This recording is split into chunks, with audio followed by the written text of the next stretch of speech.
¿Te imaginas que más de la mitad de todas las personas que han vivido en la Tierra pudieran morir a causa de una sola enfermedad? La medicina moderna lleva décadas buscando una cura para esta enfermedad y ha fracasado una y otra vez. En las selvas de Vietnam, los soldados morían a causa de esta enfermedad más rápidamente que por las balas enemigas. Entonces, descubrieron antiguos archivos médicos de más de 1000 años de antigüedad. Uno de ellos contenía una receta escrita en el siglo IV después de Cristo. Durante 16 siglos, nadie se percató del más mínimo detalle de esta receta. Fue este detalle el que se convirtió en la clave de un medicamento que salvó millones de vidas. Un erudito llamado Tu Yu Yu leyó un texto antiguo y comprendió algo que nadie había comprendido antes. Esta es la historia de una planta, una receta y un descubrimiento que cambiaron la medicina mundial para siempre. La malaria ha existido desde que existe la humanidad, y el historiador médico Timothy Wingard argumenta en su libro El mosquito que la enfermedad puede haber matado a aproximadamente la mitad de todos los seres humanos que alguna vez vivieron en el planeta. Imagínense la magnitud de esta cifra. Ninguna guerra, ninguna epidemia de peste, ningún desastre natural puede compararse con la destrucción silenciosa e implacable que la malaria ha causado a lo largo de miles de años. Las llanuras pantanosas de la antigua Roma estaban tan infestadas de malaria que la enfermedad recibió su nombre de las palabras italianas mal, aria, es decir, mal aire. Las legiones romanas, tras haber conquistado la mitad del mundo conocido, se desmoronaron en las llanuras fluviales más rápido de lo que podrían haber sido abatidas por las espadas enemigas, y regiones agrícolas enteras cayeron en la ruina porque los campesinos estaban demasiado débiles para trabajar los campos. La enfermedad es causada por un parásito microscópico del género Plasmodium, transmitido por la picadura de un mosquito Anopheles hembra. Una vez en el torrente sanguíneo, el parásito penetra en las células del hígado, se multiplica allí y luego se propaga por la sangre, donde comienza a destruir metódicamente los glóbulos rojos, provocando episodios debilitantes de fiebre, escalofríos y debilidad. Curiosamente, durante la mayor parte de la historia, la humanidad desconocía la causa exacta de la enfermedad. Se culpaba al aire nocturno, a los espíritus malignos y a los gases fétidos de los pantanos, pero no al diminuto parásito, que era imposible de ver sin un microscopio. Por eso, la lucha contra la malaria fue una batalla a ciegas durante siglos. En el siglo XX, la ciencia finalmente identificó al culpable y desarrolló varios fármacos antipalúdicos, el más famoso de los cuales fue la quinina, extraída de la corteza del árbol de la cinchona. Sin embargo, el parásito demostró una notable capacidad de adaptación. Bajo la presión de los fármacos, mutó, adquirió resistencia y continuó cobrándose cientos de miles de vidas anualmente, desafiando aparentemente todo el poder de los medicamentos modernos. En la década de 1960, las selvas del sudeste asiático se convirtieron en el escenario de uno de los conflictos militares más trágicos del siglo XX, y la malaria luchó en esta guerra del lado de la propia naturaleza. Según los archivos militares estadounidenses y norvietnamitas, en algunos años hasta el 60% de las bajas entre los soldados en la selva no se debieron al combate, sino a la fiebre tropical, que dejaba fuera de combate a hombres fuertes en cuestión de días. El ejército estadounidense disponía de cloroquina, un fármaco antipalúdico de eficacia probada que había protegido a los soldados en regiones tropicales durante décadas. Sin embargo, fue en la selva vietnamita donde se descubrió algo aterrador: una cepa local del parásito Plasmodium. El Plasmodium falciparum desarrolló resistencia a la cloroquina, y el fármaco en el que los médicos militares confiaban como un escudo seguro dejó de funcionar repentinamente. El ejército norvietnamita se encontraba en una posición aún más vulnerable, ya que el abastecimiento de tropas en la inaccesible selva era extremadamente difícil. Las bajas por malaria entre los soldados norvietnamitas alcanzaban proporciones catastróficas, y el mando comprendía perfectamente que sin un tratamiento eficaz, sería imposible mantener la capacidad operativa del ejército en el clima tropical húmedo. Fue en este momento crítico cuando el líder norvietnamita Ho Chi Minh recurrió a su principal aliado, la República Popular China, en busca de ayuda. Le pidió personalmente al presidente Mao Zedong que colaborara en la búsqueda de un nuevo fármaco contra la malaria resistente a la cloroquina, ya que la enfermedad amenazaba con debilitar el potencial militar del país desde dentro. Esta conversación entre ambos líderes desencadenó una serie de acontecimientos que, en última instancia, condujeron a uno de los mayores descubrimientos médicos del siglo XX. La propia China no era ajena a la malaria. Sus provincias del sur la padecían tanto como las selvas de Vietnam. Además, los líderes chinos vieron en la solución de este problema una oportunidad para demostrar su destreza científica y, al mismo tiempo, apoyar a su aliado en la guerra, de gran importancia ideológica, contra la influencia occidental en la región. En la primavera de 1967, el presidente Mao Zedong tomó una decisión que parecía paradójica en la era de los cohetes espaciales y la tecnología nuclear. Ordenó un estudio sistemático del legado milenario de la medicina tradicional china en busca de una cura para la malaria. Esta decisión no estuvo motivada por el sentimentalismo, sino por un pragmatismo frío. La industria farmacéutica occidental moderna había llegado a un punto muerto, y China no tenía otra opción. El contexto político de esta decisión fue tan importante como el científico.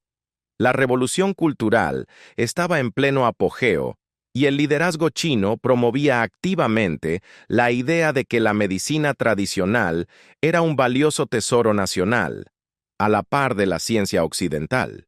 Además, el recurso a los archivos antiguos encajaba a la perfección con la retórica oficial sobre la superioridad de la civilización china, lo que garantizaba el apoyo político al proyecto en las más altas esferas. Lo cierto es que, para entonces, la medicina tradicional china había acumulado un vasto conocimiento sobre plantas medicinales, recopilado a lo largo de más de 2000 años de práctica médica continua.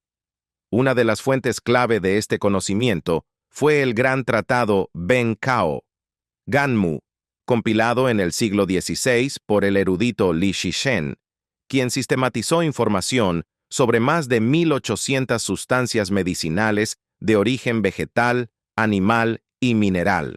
Sin embargo, los investigadores se dieron cuenta de que una simple lista de plantas no era suficiente. Necesitaban encontrar recetas específicas que describieran los métodos de preparación y aplicación. Por ello, recurrieron a textos aún más antiguos, que contenían no solo listas de hierbas, sino también observaciones clínicas detalladas de médicos que habían tratado la malaria durante muchos siglos. Estos textos se conservaban en bibliotecas, monasterios y archivos de toda China, a la espera de su momento. En el contexto de la revolución cultural, cuando los intelectuales eran perseguidos y las universidades clausuradas, la creación de un programa científico para el estudio de textos médicos antiguos parecía casi imposible. Sin embargo, la necesidad militar prevaleció sobre las diferencias ideológicas, y el Estado destinó importantes recursos a reunir a los mejores eruditos del país para esta tarea. En los archivos chinos, los investigadores descubrieron un texto de más de 16 siglos de antigüedad, y fue este texto el que, en última instancia, condujo a la salvación de millones de personas. Su autor fue Ye Hong, un hombre de destino extraordinario e intelecto enciclopédico, que vivió en el siglo IV después de Cristo. Fue alquimista, funcionario del gobierno y uno de los pensadores médicos más sistemáticos de su época. Ye Hong compiló un tratado llamado Shouhou, Beijifang, que se puede traducir como Recetas de emergencia guardadas en la manga. El título mismo refleja la intención práctica del autor, crear un manual de referencia conciso de medicina de urgencias que cualquiera pudiera usar en una situación crítica, lejos de un médico o una farmacia. Esta obra se considera uno de los primeros manuales de referencia médica sistemática en la historia de China. Curiosamente, Ye Hong no escribió como un teórico de sillón, sino como un médico que observó personalmente las enfermedades y sus tratamientos. Sus descripciones de los síntomas de la malaria son sorprendentemente precisas, incluso para los estándares médicos modernos: fiebre intermitente, escalofríos, vaso agrandado y debilidad debilitante. Fue esta precisión clínica la que impulsó a los investigadores a tomar en serio sus recomendaciones. Entre las numerosas recetas del tratado, los investigadores encontraron una descripción del tratamiento de la fiebre palúdica utilizando una planta que Ge Hong denominó King Hao, que significa hierba verde o ajenjo azul. La receta era lacónica y aparentemente simple: tomar un manojo de King Hao, remojar en agua, exprimir el jugo y beber. Sin embargo, fue precisamente esta simplicidad la que ocultó un detalle que los investigadores pasaron por alto inicialmente y que les costó muchos meses de esfuerzo desperdiciado. Aunque parezca increíble, la clave de la receta de Ge Hong no residía en el nombre de la planta ni en la dosis, sino en una simple instrucción sobre el método de preparación. Escribió: remojar en agua, no hervir ni cocer a fuego lento. Y esta diferencia entre agua fría y agua hirviendo resultó ser la diferencia entre una medicina eficaz y una decocción inútil. Durante 16 siglos, esta instrucción pasó desapercibida porque nadie creía que el método de preparación pudiera ser tan crucial. La planta sobre la que escribió Ge Hong se conoce en la ciencia moderna con el nombre latino de Artemisia. La ajenjo anual, o artemisa, se ha utilizado en la medicina tradicional china durante más de 2000 años. Esta planta herbácea alta, de hojas finas y plumosas y un característico aroma amargo, puede alcanzar hasta 2 metros de altura y forma una densa biomasa rica en compuestos biológicamente activos. Las primeras menciones escritas de King El Hao, como planta medicinal, aparece en textos chinos ya en el siglo II a.C., lo que significa que, para cuando Ge Hong la incluyó en su libro de referencia, la planta ya gozaba de una reputación medicinal de siglos de antigüedad. Los médicos chinos la utilizaban no solo contra la fiebre palúdica, sino también para otras fiebres, afecciones de la piel y como digestivo. Por eso el tratado de Ge Hong no fue percibido como una revelación exótica, sino como un registro de una tradición médica establecida. En el grandioso tratado Ben Cao, en el siglo XVI, el erudito de Ganmu, Li Shichen, también prestó atención a King. Hao ocupó un lugar destacado al describir sus propiedades para reducir la fiebre y detener los ataques de malaria. Su trabajo sistemático se convirtió en un puente entre las recetas antiguas y la era de la investigación científica, preservando el conocimiento acumulado para la posteridad de forma estructurada y accesible. Además, es gracias a Bencao Ganmu. Los investigadores del siglo XX pudieron identificar rápidamente la planta entre cientos de otros candidatos. Sin embargo, el uso tradicional del Qin Hao tenía una característica fundamental que los investigadores modernos inicialmente ignoraron. En la medicina tradicional china, esta planta nunca se sometía a un tratamiento térmico prolongado. Se consumía fresca, se infusionaba en agua fría o se utilizaba en preparaciones que no requerían cocción. Esto no era casualidad ni una deficiencia tecnológica, sino una práctica desarrollada intuitivamente a lo largo de los siglos que preservaba intacto el principio activo. De hecho, la brecha entre el conocimiento tradicional y la práctica de laboratorio moderna resultó fatal para los primeros experimentos. Los científicos, acostumbrados a los métodos de extracción estándar que se basan en el calentamiento para una extracción más completa de las sustancias, destruyeron sin saberlo el compuesto que buscaban. La tradición guardaba el secreto, pero se transmitía en el lenguaje de la práctica, no en fórmulas químicas, y por eso traducir ese conocimiento a términos científicos fue tan laborioso. 23 de mayo de 1900. En 1967, se celebró una reunión en Pekín que permaneció desconocida para el público en general durante décadas. Ese día, el gobierno chino lanzó oficialmente un programa médico militar secreto con nombre en clave, Proyecto 500. 23 años después de su fundación, el programa tenía un único objetivo: encontrar un tratamiento nuevo y eficaz para la malaria resistente a la cloroquina en el menor tiempo posible. El alcance del proyecto fue verdaderamente nacional. Participaron más de 500 científicos de 60 institutos de investigación ubicados en toda China, desde Pekín hasta las remotas provincias del sur. Instituciones médicas militares, laboratorios farmacéuticos y departamentos universitarios también se unieron al programa, convirtiendo el Proyecto 50-Cientos en un proyecto integral. 23 en uno de los programas científicos coordinados más grandes en la historia del país. El trabajo se desarrolló en dos direcciones paralelas y complementarias. La primera era puramente moderna. Los químicos sintetizaron y probaron sistemáticamente nuevos compuestos químicos en busca de una molécula capaz de eliminar el parásito. La segunda dirección miraba al pasado. Historiadores de la medicina y farmacólogos estudiaron metódicamente textos antiguos, buscando referencias a plantas y preparados utilizados contra la malaria durante milenios. Durante su trabajo con la primera línea de investigación, los científicos probaron más de 240.000 compuestos químicos, pero ninguno demostró ser suficientemente eficaz contra la cepa resistente del parásito. Por ello, la segunda línea de investigación, inicialmente vista con escepticismo por algunos científicos, fue adquiriendo cada vez mayor importancia. El fracaso de la química moderna, paradójicamente, reforzó la posición de quienes creían en la sabiduría de los antiguos archivos médicos. El proyecto se desarrolló en el más absoluto secreto por varias razones.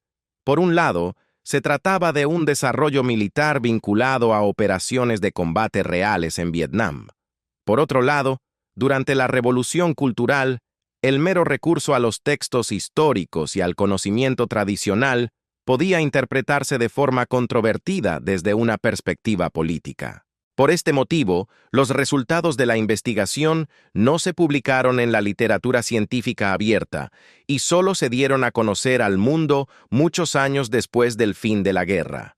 Entre los cientos de científicos que trabajaban en el Proyecto 523, surgió en 1969 una nueva jefa del grupo de investigación de medicina tradicional. Esta persona era Tu Youyou, empleada de la Academia China de Medicina Tradicional China en Pekín, y fue su nombramiento el que, en última instancia, determinó el destino de todo el proyecto. Tu Youyou era una científica de excepcional talento. Había estudiado farmacología occidental y medicina tradicional china en la Universidad Médica de Pekín. Esta combinación de dos tradiciones científicas, a menudo consideradas incompatibles en aquel entonces, resultó ser precisamente la herramienta necesaria para resolver el problema. Tras recibir el encargo, Tu Youyou y su pequeño equipo iniciaron un análisis sistemático de fuentes médicas antiguas. Examinaron más de 2.000 recetas medicinales antiguas, seleccionando aquellas que mencionaban el tratamiento de la fiebre palúdica y síntomas relacionados. Este esfuerzo monumental dio como resultado una lista de aproximadamente 600 plantas que merecían ser analizadas en laboratorio. Al mismo tiempo, el equipo realizó expediciones de campo en las provincias del sur de China, donde la malaria estaba muy extendida, y recopiló información de curanderos locales que habían transmitido recetas oralmente durante generaciones. Tu Youyou comprendió que las tradiciones vivas pueden conservar detalles que faltan en cualquier fuente escrita, por lo que consideró cada testimonio como una pista potencialmente valiosa. Cada una de las plantas seleccionadas requirió pruebas de laboratorio en ratones infectados con el parásito de la malaria, y el equipo trabajó metódicamente en su lista, registrando los resultados de cada experimento. Además, cuando las primeras pruebas de la HAO arrojó resultados decepcionantes, nadie lo descartó definitivamente de la lista, y esta decisión resultó ser fatídica. Los diarios de laboratorio del equipo de Tu Youyou de 1969 y 1970 son una crónica de sucesivas decepciones. Decenas de experimentos con extracto de King Hao arrojó resultados inestables y contradictorios. En algunos experimentos, la planta mostró una actividad débil contra el parásito, mientras que en otros no tuvo ningún efecto. Por eso, algunos miembros del equipo empezaron a dudar de si valía la pena seguir trabajando con esta planta. El problema radicaba en el método de extracción.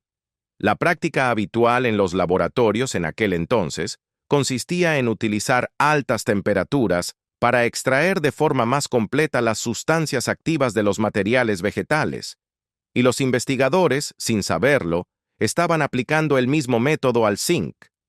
Hao, sin embargo, fue precisamente la ebullición y el calentamiento prolongado lo que destruyó el compuesto que buscaban, convirtiendo el extracto potencialmente curativo en un líquido inservible.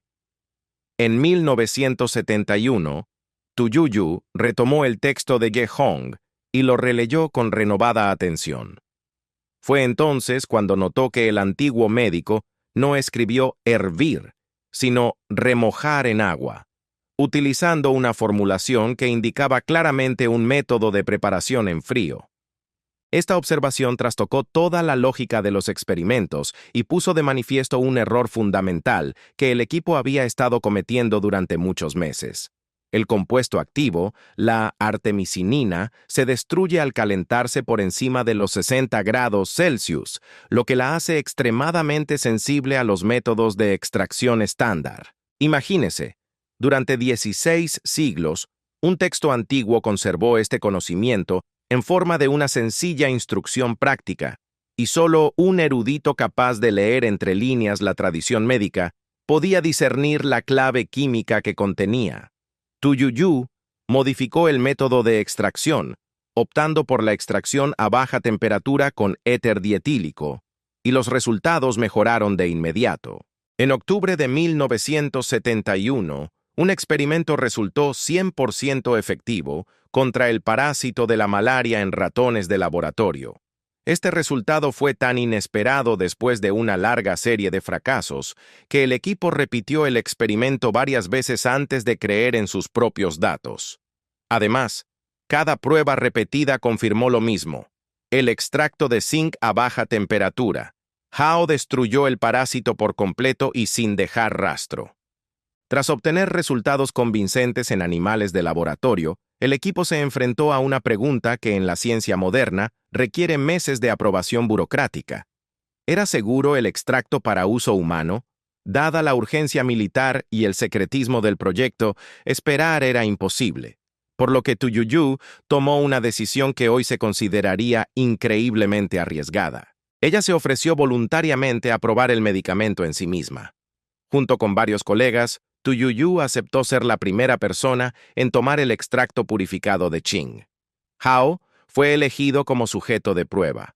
Se trataba de un riesgo calculado. A pesar de la tradición centenaria de la planta en el uso de la medicina popular, nadie sabía cómo se comportaría el extracto concentrado a baja temperatura en el cuerpo humano, ni si sería tóxico en su nueva forma.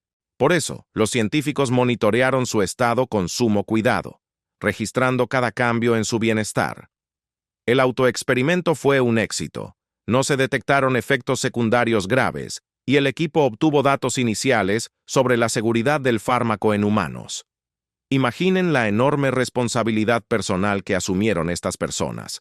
Sacrificaron su propia salud para acelerar el desarrollo de un medicamento que necesitaban desesperadamente los soldados en la selva y millones de enfermos en toda China. Este acto sigue siendo uno de los ejemplos más impresionantes de autosacrificio científico del siglo XX. Tras el exitoso autoexperimento, en 1972 se realizaron los primeros ensayos clínicos en pacientes con malaria confirmada. 21 personas que sufrían ataques agudos de fiebre palúdica participaron en el estudio y todas mostraron una recuperación rápida y completa tras tomar el medicamento. Los resultados fueron tan convincentes que no dejaron lugar a dudas. La planta ancestral contenía realmente lo que la ciencia moderna buscaba: Además, la rapidez de acción del fármaco asombró incluso a los médicos más experimentados. La artemisinina redujo la fiebre y eliminó los síntomas mucho más rápido que cualquier otro antipalúdico conocido hasta entonces.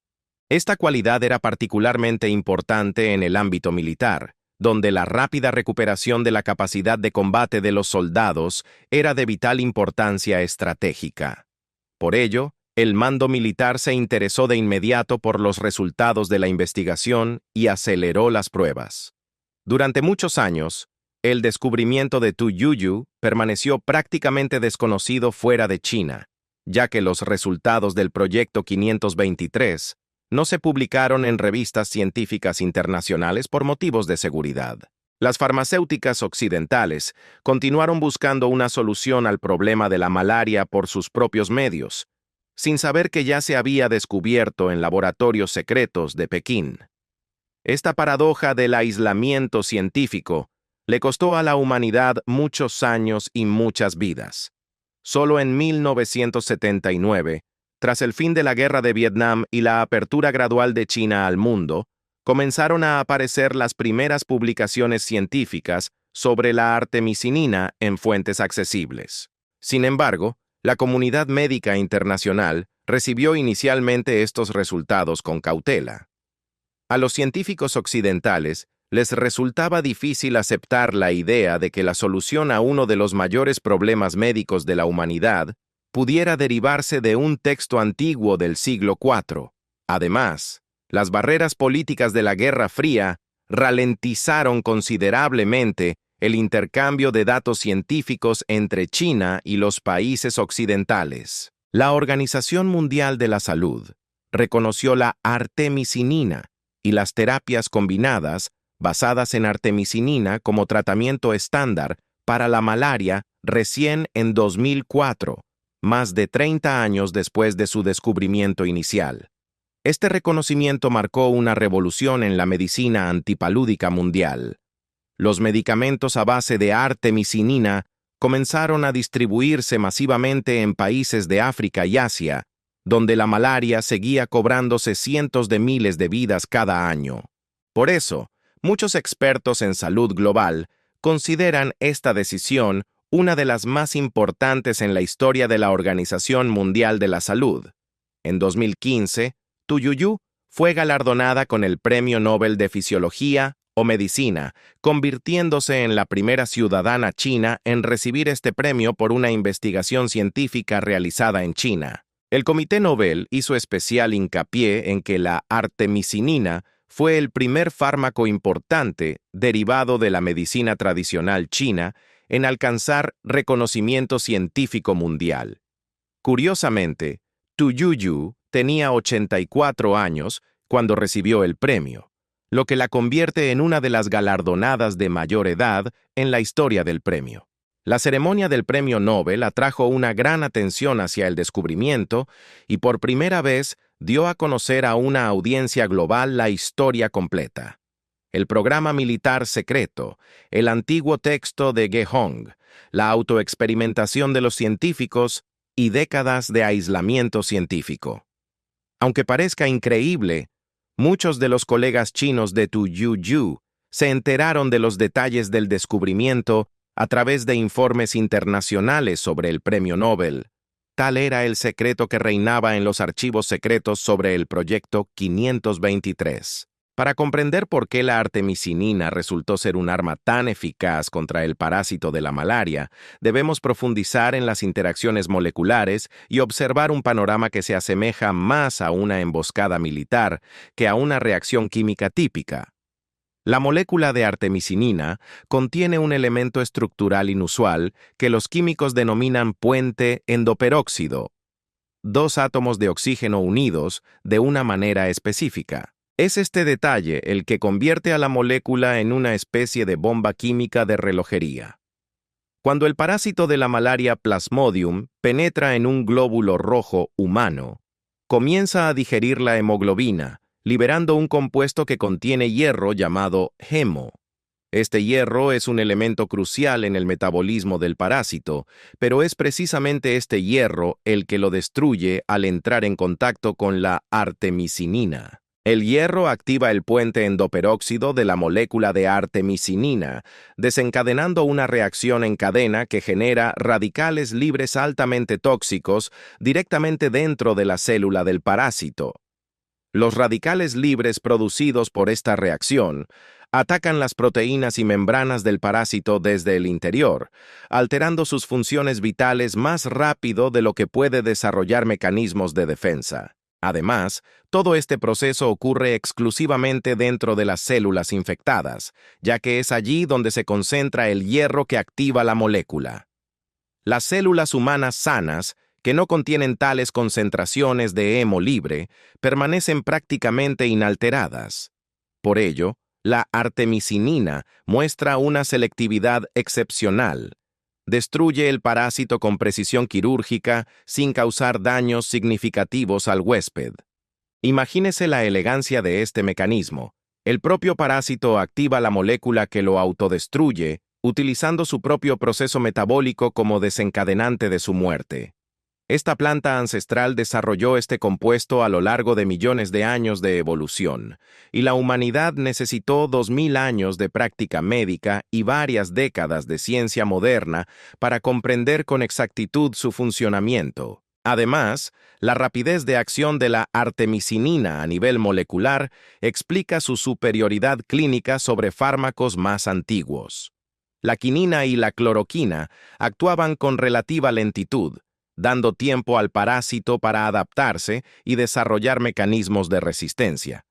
Sin embargo, la artemisinina ataca con tanta rapidez y a tantos objetivos simultáneamente que el parásito simplemente no tiene tiempo de organizar una respuesta de defensa adecuada, lo que dificulta considerablemente el desarrollo de resistencia a este fármaco para Plasmodium. Las terapias combinadas basadas en artemisinina comenzaron a utilizarse ampliamente en países con alta incidencia de malaria.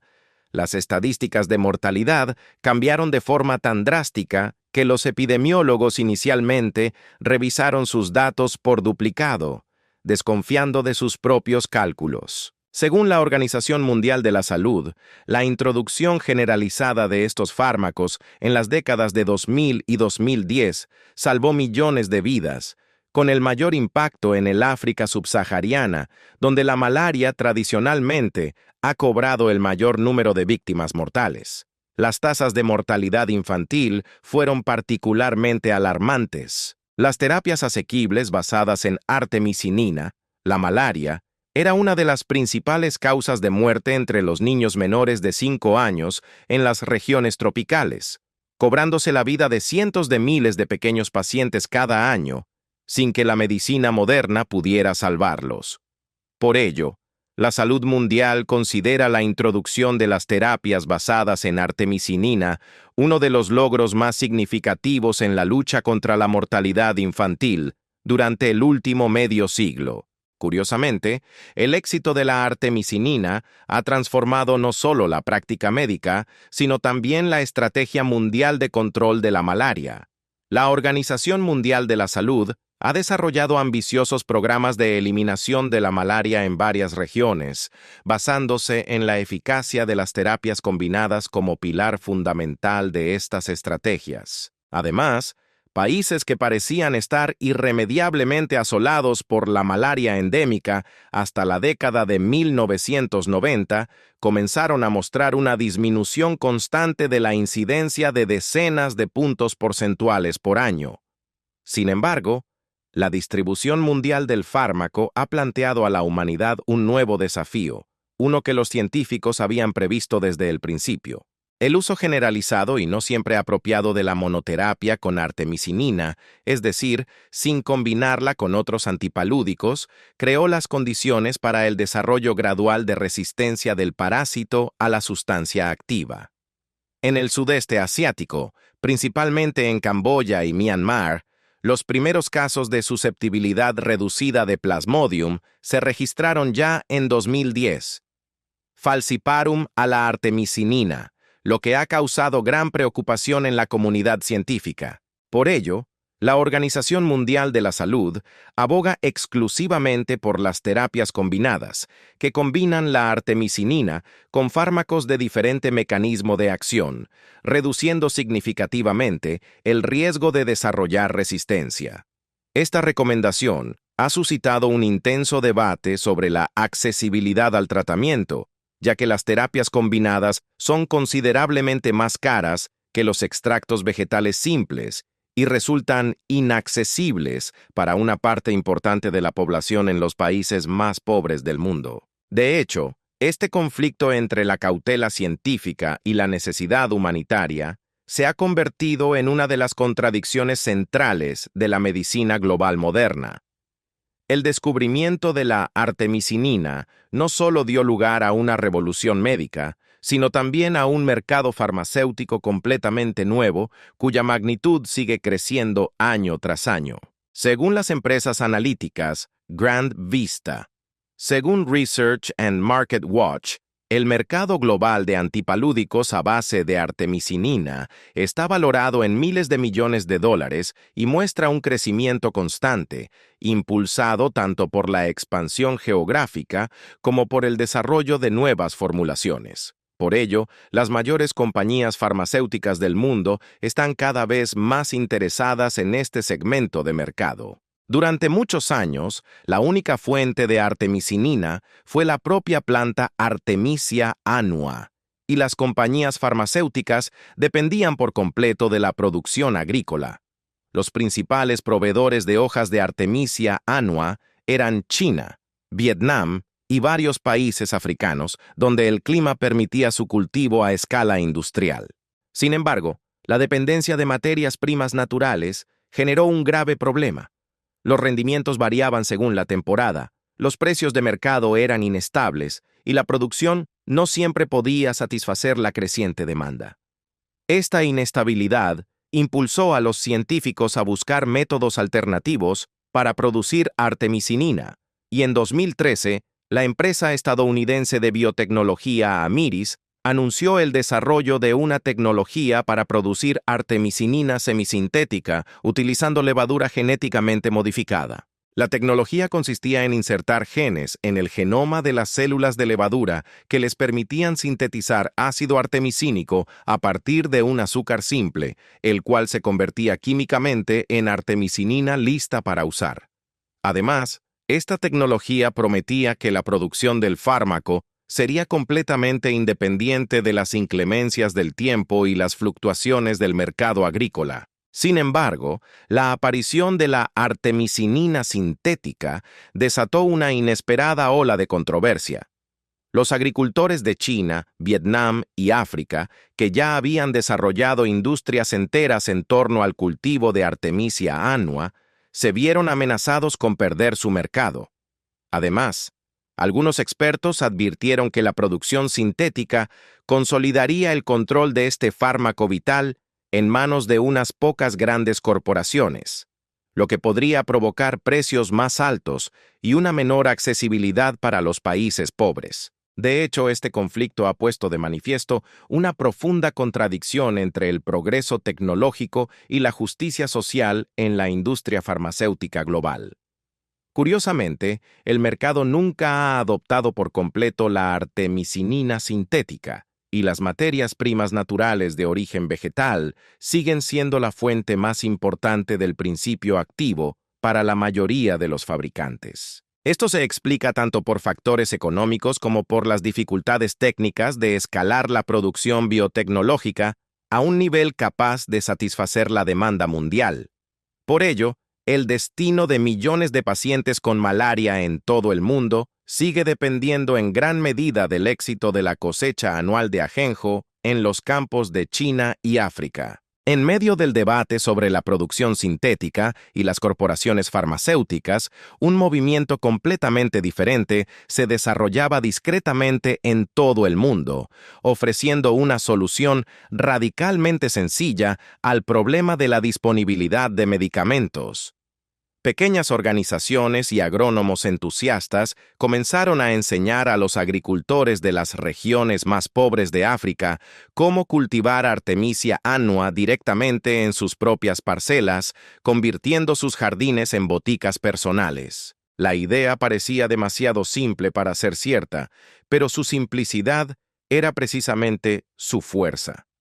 La organización alemana sin ánimo de lucro ANAMED, que significa acción paranatural.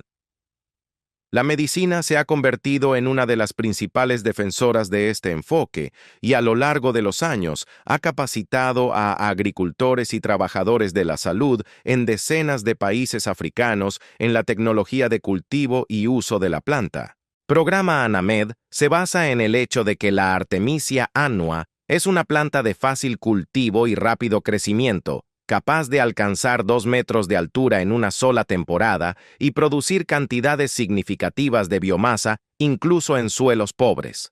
Esto hace que su cultivo sea asequible incluso para los hogares más pobres de las zonas rurales de África. Los defensores del cultivo doméstico señalaron las ventajas obvias de este método.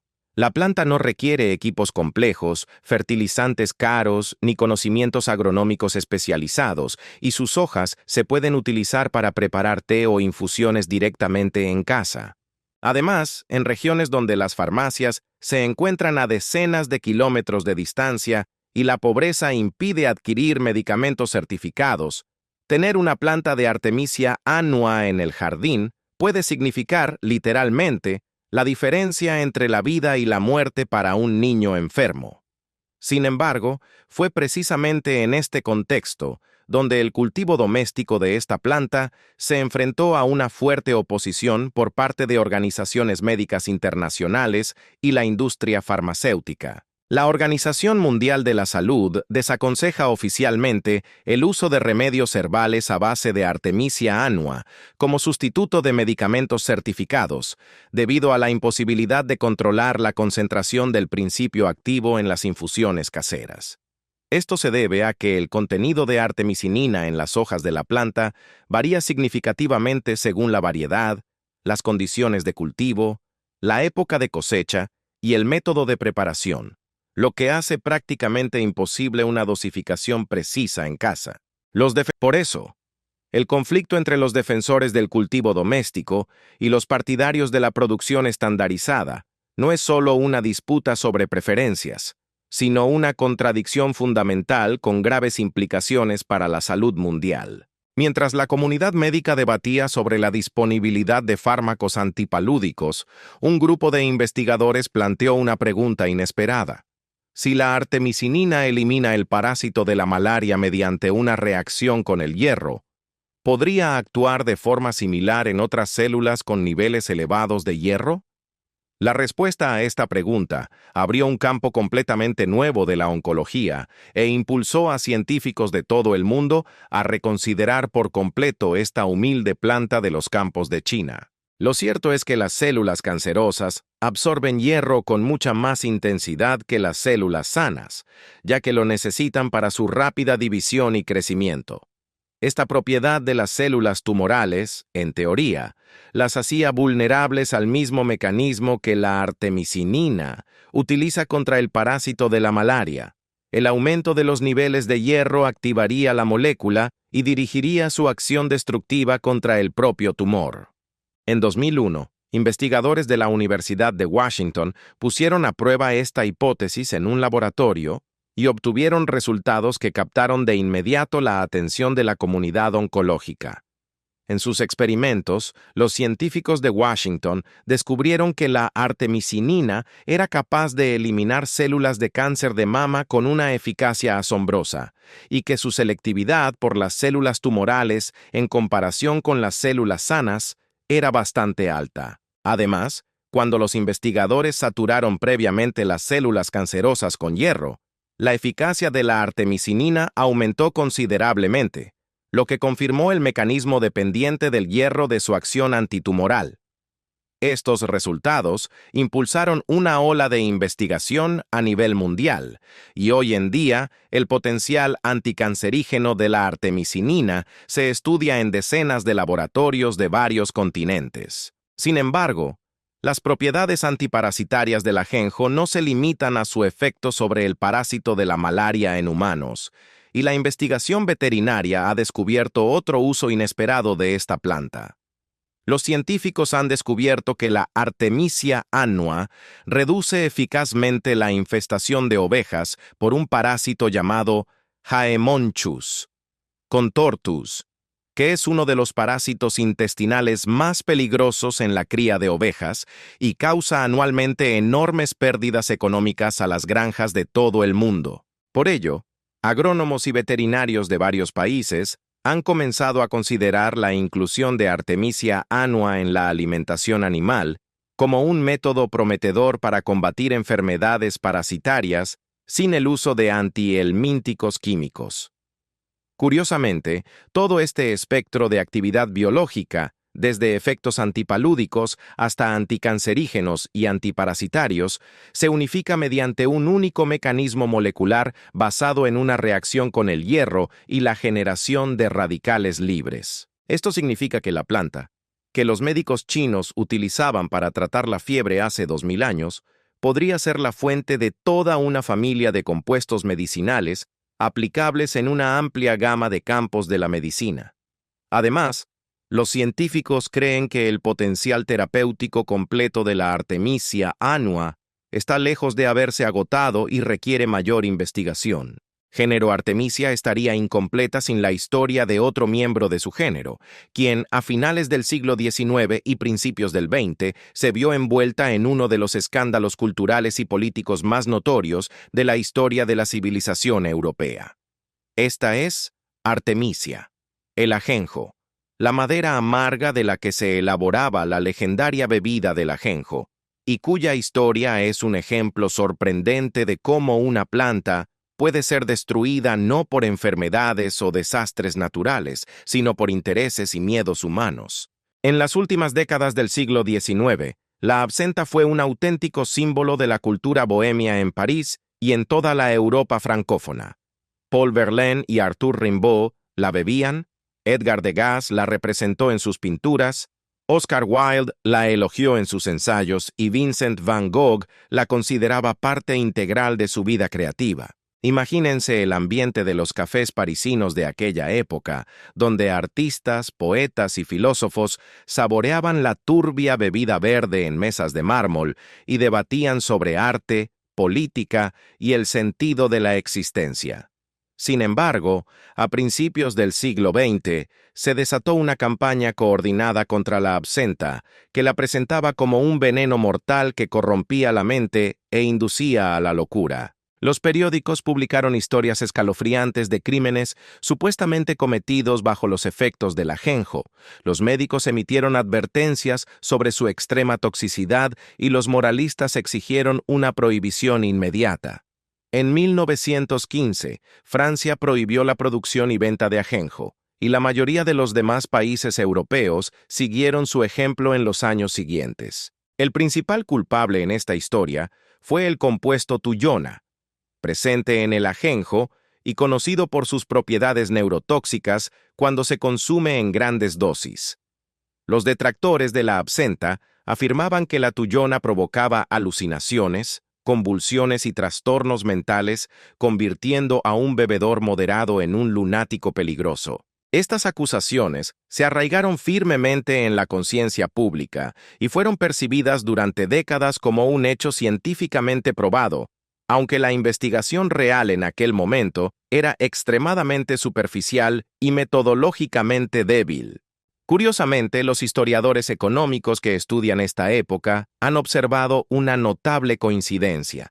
La campaña contra la absenta se desarrolló simultáneamente con una intensa actividad de presión por parte de la industria vitivinícola francesa, que estaba perdiendo mercado debido a la creciente popularidad de la bebida, mucho más barata. Los viticultores financiaron organizaciones antiabsenta, apoyaron publicaciones sobre los peligros del ajenjo y promovieron activamente la prohibición legal mediante sus contactos políticos. Por eso, muchos investigadores consideran hoy en día la prohibición de la absenta no tanto una victoria para la salud pública, sino más bien un triunfo del lobby económico sobre la objetividad científica. La prohibición de la absenta se mantuvo vigente en la mayoría de los países europeos durante casi un siglo, y durante todo ese tiempo, la imagen de una bebida verde siniestra que enloquecía a la gente perduró en la memoria colectiva como algo natural. Sin embargo, en la década de 1990, un grupo de científicos decidió poner a prueba las acusaciones iniciales contra la tuyona utilizando métodos analíticos modernos, y los resultados fueron sensacionales. De hecho, todo lo que el público sabía sobre la absenta y sus peligros necesitaba una revisión profunda. Los investigadores analizaron botellas originales de absenta del siglo XIX que se conservaban en colecciones privadas y museos, y midieron el contenido real de tuyona en estas muestras históricas. La teoría de la locura por tuyona. La concentración de este compuesto en muestras históricas de absenta era tan baja que no podría haber causado efectos neurotóxicos ni siquiera con un consumo significativo. Además, el contenido de tuyona en la absenta era comparable al que se encuentra en varias hierbas culinarias comunes que nadie había considerado prohibir. Investigaciones posteriores revelaron que los síntomas que antes se atribuían a la tuyona se explicaban mucho mejor por una intoxicación etílica común, ya que la absenta tenía un 70% de alcohol por volumen o más. En otras palabras, los artistas y poetas del París bohemio no sufrían la mítica locura de la tuyona, sino las consecuencias normales de beber alcohol de alta graduación en grandes cantidades. Por ello, los toxicólogos modernos consideran unánimemente que la teoría del peligro particular de la tuyona en la absenta es un mito científico, fruto de una combinación de pánico moral e interés económico. Armados con esta evidencia científica, aficionados y productores lanzaron una campaña para rehabilitar legalmente la absenta y en 2007, la Unión Europea autorizó oficialmente la producción y venta de la bebida, siempre que se cumpliera con el contenido máximo permitido de tuyona. Suiza, cuna histórica de la absenta, la legalizó incluso antes, en 2005, y los destiladores locales reanudaron de inmediato la producción utilizando recetas tradicionales. Además, en los años siguientes, la absenta experimentó un auténtico renacimiento cultural. Surgieron cientos de nuevas marcas, bares especializados y toda una comunidad de coleccionistas y conocedores. La historia de la rehabilitación de la absenta tiene una importancia que trasciende el mundo de las bebidas alcohólicas, ya que constituye un claro ejemplo de cómo la verdad científica puede ser suprimida durante décadas bajo la presión de intereses económicos y temores públicos. Aunque parezca increíble, esta planta, demonizada como causante de locura y prohibida en la mayoría de los países civilizados, resultó no ser más peligrosa que muchas otras hierbas que se venden libremente en cualquier mercado. Precisamente por eso, esta historia resuena con tanta fuerza en los debates contemporáneos sobre la regulación de las plantas medicinales. Las historias del ajenjo y la artemisinina, a pesar de sus diferencias, apuntan a la misma pregunta fundamental, una que cobra cada vez más importancia en el mundo actual. ¿Quién tiene derecho a controlar el acceso de las personas a plantas que se han utilizado como medicinas durante milenios, mucho antes de la aparición de las corporaciones farmacéuticas y los organismos reguladores? Esta cuestión dejó de ser un debate filosófico abstracto cuando empezó a afectar la vida real de millones de personas en los países más pobres del mundo. Por eso, los debates sobre la estandarización y la disponibilidad de las medicinas a base de hierbas se libran ahora no solo en revistas científicas, sino también en los foros de las Naciones Unidas. De un lado de este debate se encuentran expertos en salud global y reguladores farmacéuticos, cuyos argumentos se basan en riesgos científicos reales. Señalan que los remedios herbales no estandarizados pueden contener concentraciones impredecibles de principios activos, lo que conlleva el riesgo de sobredosis y de dosis subóptimas. Además, se citan las dosis subóptimas de artemisinina en infusiones caseras, como uno de los factores que contribuyen al desarrollo de cepas resistentes del parásito de la malaria, lo que amenaza con revertir décadas de progreso médico. Por otro lado, están los defensores del acceso a los medicamentos, las organizaciones públicas y los representantes de las comunidades más pobres, quienes plantean una pregunta sencilla e incómoda. ¿Qué es mejor para un niño con malaria en una aldea remota? ¿Una infusión casera no estandarizada hecha con Artemisia annua cultivada en el jardín o ningún tratamiento, porque el medicamento certificado cuesta más de lo que la familia gana en una semana? Por ello, muchos especialistas en medicina humanitaria consideran que la postura de la Organización Mundial de la Salud es excesivamente severa, dadas las condiciones de vida reales de las personas en las regiones más pobres del mundo. Lo cierto es que el sistema de certificación y estandarización de medicamentos, desarrollado en países ricos para países ricos, no se adapta bien a la realidad de lugares donde la malaria mata a niños cada día. Completar el ciclo completo de ensayos clínicos, registro y certificación lleva muchos años y millones de dólares, lo que hace que este proceso sea inaccesible para los fabricantes locales y las organizaciones públicas en África. Además, incluso después del registro, el precio de un medicamento certificado a menudo sigue siendo inasequible para quienes más lo necesitan. Curiosamente, este conflicto tiene otra dimensión que rara vez se discute abiertamente: la cuestión de qué conocimientos se consideran legítimos en el sistema médico moderno.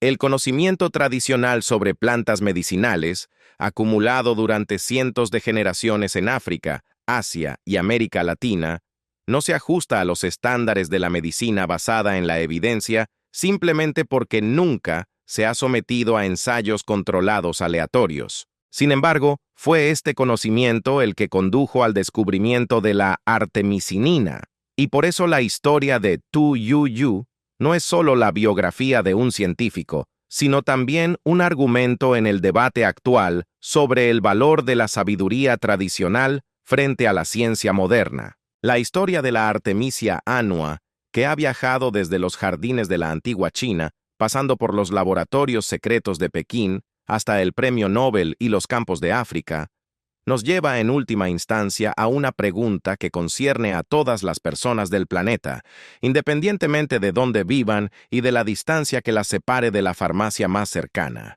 Esta pregunta parece sencilla, pero su simplicidad oculta uno de los conflictos más profundos de la civilización moderna.